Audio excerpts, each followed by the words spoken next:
വിധിയെക്കുറിച്ച് ഞാൻ എന്താണ് പറയേണ്ടത്? അല്ല, ദിലീപ് കുറ്റമുക്തനായിട്ടുണ്ട്. ഞാനും പറഞ്ഞു വാർത്ത. ചോദ്യമായിട്ട് ചോദിച്ച ഉത്തരം അതിനെക്കുറിച്ച് എന്ന് പറയുന്നത് ഞാൻ എന്താണ് അതിനെക്കുറിച്ച്, കാരണം അതിനെക്കുറിച്ചുള്ള എൻ്റെ എന്തെങ്കിലും ഒരു അഭിപ്രായത്തിന് ഇവിടെ പ്രസക്തി ഉണ്ടെന്ന് തോന്നുന്നില്ല. അത് അവർ 8 വർഷത്തോളം നീണ്ട ട്രയലുകളായിരുന്നു. അതിനുശേഷമാണ് ഇന്നലെ വിധി വന്നിട്ടുള്ളത്. പിന്നെ എപ്പോഴും ഈ നീതിയുമായി ബന്ധപ്പെട്ട് എനിക്ക് തോന്നുന്നൊരു കാര്യം, ഒരു വിഭാഗം ആളുകളോ ഞാനോ നിങ്ങളോ മാധ്യമങ്ങളോ ഒക്കെ തീരുമാനിക്കുന്ന ഒരു നീതിയുണ്ട്.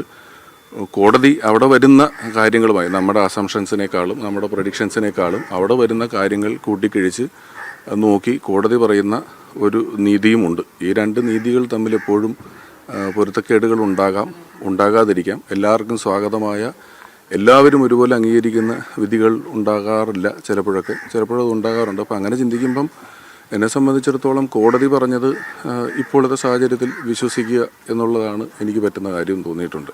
യഥാർത്ഥ കുറ്റവാളികൾ ശിക്ഷിക്കപ്പെട്ടു, അങ്ങനെയല്ലേ നമുക്ക് ചെയ്യാൻ പറ്റുള്ളൂ. ഞാനിത് അന്വേഷിക്കുകയോ അല്ലെങ്കിൽ ഈ കാര്യങ്ങൾ മാധ്യമങ്ങളിലൂടെ അറിയുന്നതിനപ്പുറം ഇതിന് പുറകെ പോയിട്ടുള്ള ഒരാളല്ലല്ലോ.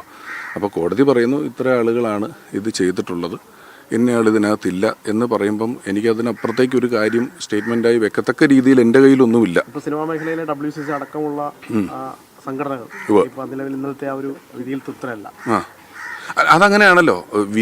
ഞാൻ അതല്ലേ ഇതിന് തൊട്ട് മുമ്പ് പറഞ്ഞത്, ഒരു വിധിയിലും രണ്ട് പക്ഷം തമ്മിലുള്ള അല്ലെങ്കിൽ രണ്ട് കാര്യങ്ങൾ തമ്മിലുള്ള ഒരു വാദപ്രതിവാദങ്ങളാണല്ലോ നടക്കുന്നത്. അപ്പോൾ ഒരു വശം എപ്പോഴും അങ്ങനെ നീതി നമുക്ക് നേരത്തെ ഫിക്സ് ചെയ്ത് വെച്ചിട്ട് അത് കിട്ടണമെന്ന് പറയാൻ പറ്റില്ലല്ലോ. കോടതിയുടെ ചടങ്ങുകൾ, കോടതിയുടെ നിലപാടുകൾ എപ്പോഴും അവിടെ എത്തിയ കാര്യങ്ങൾ അപഗ്രഥിച്ച് അവർ പറയുന്നതിൽ നിന്ന് എടുക്കുന്ന തീരുമാനമാണെന്നുള്ള ബോധ്യം എനിക്കുള്ളതുകൊണ്ട് എനിക്കതിനകത്തൊരു പ്രെജുഡിയസ് ആയിട്ട് ഇന്നതാണ് ഈ കേസിലെ വിധി വരിക, അതുകൊണ്ട് ഇത് ഇന്നപോലെ നടക്കാവുള്ളൂ എന്ന് ചിന്തിക്കാനുള്ള സ്വാതന്ത്ര്യം ഇല്ലാത്ത ആളാണ് ഞാൻ. ഇപ്പോൾ ദിലീപിനെതിരെ ഗൂഢാലോചന കുറ്റമാണ് ചുമത്തിയത്. സ്വാഭാവികമായിട്ടും ദിലീപ് കുറ്റക്കാരനല്ല എന്ന് കോടതി കണ്ടെത്തി. അതൊരു വേട്ടയാടലാണ്, അങ്ങനെ എന്തെങ്കിലും ആണ് നിലവിൽ ഇപ്പോൾ ഈ ഗൂഢാലോചന കുറ്റം ചുമത്തിയവർക്കെതിരെ ദിലീപ് നിയമനടപടിക്ക് പോകാൻ പോവുകയാണ്. അല്ല, ചെയ്തിട്ടില്ലെങ്കിൽ അതങ്ങനെ വേട്ടയാടലാണ്. അത് നമുക്കറിയില്ലല്ലോ. അത് അദ്ദേഹമാണ് പറയേണ്ടത്. ഈ വേട്ടയാടപ്പെട്ടത് അല്ലെങ്കിൽ ഞാൻ ഇത്ര കൊല്ലം വേട്ടയാടപ്പെട്ടു എന്ന് ഇന്നലെ അദ്ദേഹം ഇറങ്ങിയ ശേഷം സ്റ്റേറ്റ്മെൻറ്റ് പറഞ്ഞിട്ടുണ്ട്. ഇനി അത് അദ്ദേഹം പ്രൂവ് ചെയ്യണം. അങ്ങനെ അതാണ് അദ്ദേഹത്തിനെതിരെ വേട്ടയാടപ്പെട്ടിട്ടുണ്ടെങ്കിൽ അദ്ദേഹം അത് കോടതിയിൽ പ്രൂവ് ചെയ്യേണ്ട കാര്യമാണല്ലോ. നമ്മളെങ്ങനെയാണ് ഇപ്പം ഇത്ര 8 വർഷത്തെ ട്രയലിന് ശേഷം പോലും കൃത്യമായി ഇങ്ങനെ പ്രൂവ് ചെയ്യാത്ത അല്ലെങ്കിൽ പ്രൂവ് ചെയ്തിട്ട് കാര്യത്തിൽ ഒരാൾ അക്യൂസ്ഡ് ആണെന്നോ ഇയാൾ എന്നെ ചെയ്തിട്ടുണ്ടെന്നോ ഒക്കെ എങ്ങനെ ഒരു നിലപാടിൽ നമുക്കെത്താൻ പറ്റും? അതാണ്. ഞാനും അജ്ഞനല്ലേ ഈ വിഷയത്തെ പറ്റി, അത് അവർക്കൊക്കെ അറിയാവുന്ന കാര്യങ്ങളല്ലേ. ഇന്ന് UDF കൺവീനർ അടൂർ പ്രകാശ് പറഞ്ഞത് ദിലീപിനാണ് നീതി കിട്ടിയത്, സർക്കാരിന് വേറെ പണിയില്ലാത്തതുകൊണ്ടാണ് അപ്പീലിന് പോകുന്നതെന്നുള്ളൊരു പരാമർശം നടത്തി. പിന്നെ അദ്ദേഹം അത് പിൻവലിച്ചു. അങ്ങനെ തോന്നുന്നുണ്ട് ആ അഭിപ്രായം പറഞ്ഞതിലൂടെ, അല്ലെങ്കിൽ അങ്ങനൊരു അതൊരഭിപ്രായമായിട്ട് ഈ കാര്യത്തിൽ ഞാൻ പറഞ്ഞില്ല, ഇത്തരത്തിലുള്ളൊരു കേസിൽ എല്ലാവർക്കും വ്യക്തിപരമായ അഭിപ്രായങ്ങളുണ്ട്. നമ്മുടെ അഭിപ്രായങ്ങൾക്ക് ഇതിനകത്തൊരു പ്രസക്തിയില്ല. അവിടെ തെളിവുകളും വാദപ്രതിവാദങ്ങൾക്കൊക്കെ അനുസരിച്ചാണ് എടുക്കുന്നത്. അപ്പം ഒരുപക്ഷെ അദ്ദേഹം പൂർണ്ണമായിട്ടും ഇത് ഇങ്ങനൊരു ക്രൈം അദ്ദേഹം ചെയ്തിട്ടില്ല, ദിലീപേട്ടൻ ചെയ്തിട്ടില്ല എന്ന് വിശ്വസിക്കുന്ന ഒരാളാണെങ്കിൽ അത് ഇപ്പുറത്താണെന്ന് പറയണം. അല്ല, അതിജീവിതയ്ക്കൊപ്പം നിൽക്കുന്ന ഒരാൾക്കും, അപ്പോൾ ഞങ്ങളൊക്കെയാണ്, എനിക്ക് ഇവരെല്ലാവരുമായിട്ടും എല്ലാവരുമായിട്ടും വ്യക്തിപരമായ അടുപ്പമുള്ള ആളാണ് ഞാൻ. അപ്പോൾ നമ്മൾ അതിജീവിതയ്ക്കൊപ്പമാണ് നമ്മൾ നിൽക്കുന്നത്. എങ്ങനെയാണ് നമ്മൾക്ക് പിന്തുണയ്ക്കാൻ പറ്റുന്നത്? നമ്മൾക്ക് മാനസികമായ പിന്തുണ കൊടുക്കാം, അല്ലെങ്കിൽ അങ്ങനെയൊക്കെയല്ലേ നമുക്ക് പറ്റുള്ളൂ. ഇതിപ്പോൾ ഒരു ക്രൈം നടന്നു കഴിഞ്ഞു. ഈ ക്രൈം ചെയ്ത ആളുകൾ ഒരാളുടെ പേര് പറയുന്നു, അയാൾ ഞാനിതല്ല ചെയ്തേ എന്ന് പറയുന്നു.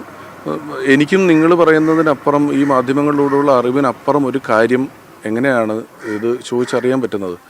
അത് വെച്ച് നോക്കുമ്പോൾ ഓരോരുത്തരും അവനവൻ്റെ അഭിപ്രായങ്ങൾ പറയും.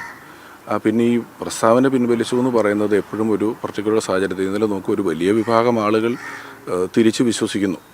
അവരും ഇങ്ങനെ നമ്മൾ പറയുന്ന പോലെ അറിഞ്ഞോ അറിയാതെയോ അല്ലെങ്കിൽ കാര്യത്തെക്കുറിച്ച് പഠിച്ചോ പഠിക്കാതെയോ കേട്ടറിവുകളും ഊഹാപോഹങ്ങളും വെച്ച് അവരും ഒരു ഡിസിഷനിൽ എത്തിയിട്ടുണ്ട്. അപ്പോൾ അതിനോട് യോജിക്കാത്ത സ്റ്റേറ്റ്മെൻറ്റുകൾ വരുമ്പം ആക്രമണങ്ങൾ അല്ലെങ്കിൽ അതിനെക്കുറിച്ച് പലതും പറഞ്ഞു വരാം. അതിപ്പോൾ നമ്മളിപ്പോൾ ഇത്തരത്തിൽ സംസാരിച്ചതിൻ്റെ ഈ പറഞ്ഞ കാര്യങ്ങൾക്ക് എതിരഭിപ്രായമുള്ള ആളുകൾ ഇതിൽ വന്ന് ചിലപ്പോൾ എന്നെ ഇനി ചീത്ത വിളിക്കാനുള്ള സാധ്യതകളുണ്ട്. അത് നമുക്കൊന്നും ചെയ്യാൻ പറ്റില്ല. അതിലാരും പിൻവലിക്കേണ്ടി വരുമോ പിൻവലിക്കൊന്നും വരില്ല. എല്ലാവർക്കും അത് പറയാനുള്ള സ്വാതന്ത്ര്യമുണ്ട്. എന്നെ സംബന്ധിച്ചിടത്തോളം ഈ പറഞ്ഞതുപോലെ കോടതി എടുത്ത ഒരു തീരുമാനത്തിനപ്പുറത്തേക്ക് ഇതിനെക്കുറിച്ച് അന്വേഷിച്ച് നടന്നിട്ടില്ലാത്ത എനിക്ക് ഒരഭിപ്രായം കൺക്ലൂഡ് ചെയ്ത് പറയുക എന്ന് പറയുന്നത് എളുപ്പമല്ല. കോടതി പറഞ്ഞതിനെ വിശ്വസിക്കാനേ പറ്റുള്ളൂ. ഈ വിഷയത്തിൽ ഏതെങ്കിലും ഘട്ടത്തിൽ ദിലീപ് കുറ്റക്കാരനാണെന്നൊരു തോന്നലുണ്ടായിട്ടുണ്ടോ? ഏതെങ്കിലും ഒരു ഘട്ടത്തിൽ അങ്ങനെ തോന്നിയിട്ടില്ല. കാരണം എനിക്ക് തോന്നാൻ എൻ്റെ കയ്യിലൊന്നും ഇല്ലായിരുന്നു. ഞാൻ അങ്ങനെ ഒരു കേസ് കേട്ട ഉടനെ ഒരാൾ കുറ്റക്കാരനാണ് എന്ന് തോന്നാൻ എനിക്ക് പറ്റില്ലല്ലോ. കാരണം ഇത് പറഞ്ഞ ആളെ എനിക്ക് വ്യക്തിപരമായി പരിചയമില്ല. അയാൾ പറയുകയാണ് ഇന്ന ആൾ പറഞ്ഞിട്ടാണ് ഞാൻ ചെയ്തതെന്ന് പറഞ്ഞത്. അത് കേട്ട ഉടനെ എനിക്കിത് കുറ്റക്കാരനാണെന്ന് ചിന്തിക്കാനുള്ള ഒന്നും എൻ്റെ കയ്യിലില്ല. ആയിക്കോട്ടെ.